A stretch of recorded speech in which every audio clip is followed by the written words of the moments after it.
Hello guys, good morning. So happy Friday. Yan, exercise tayo. Didilig tayo ng mga pipino natin.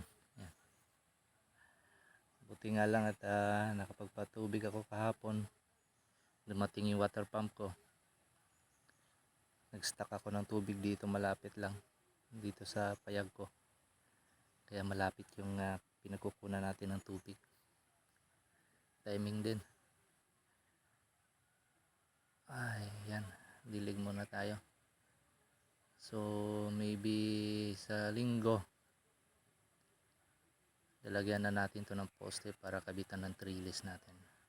Kasi dumating na rin yung order natin na railing net. So, lagay natin to.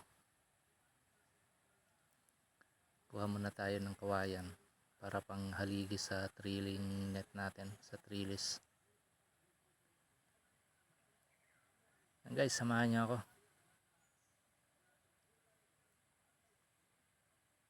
Pala siya, nasa kualan to 700 plus. Ang tanim natin.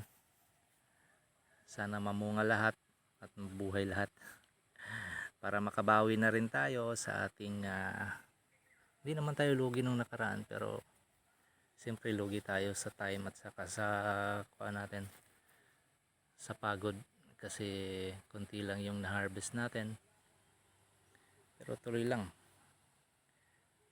baka dito makabawi tayo. So nagkanin pala ako,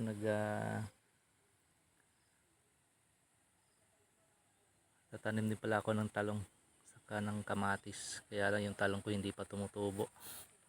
Ilang araw na yun, 5 days na, iwan ko lang kung tutubo pa yun. Actually yung talong naman tagal talaga tumubo yan. So hintayin natin mga 1 week, baka tumubo na siya. Tatanim natin doon sa kabila, saka yung kamatis.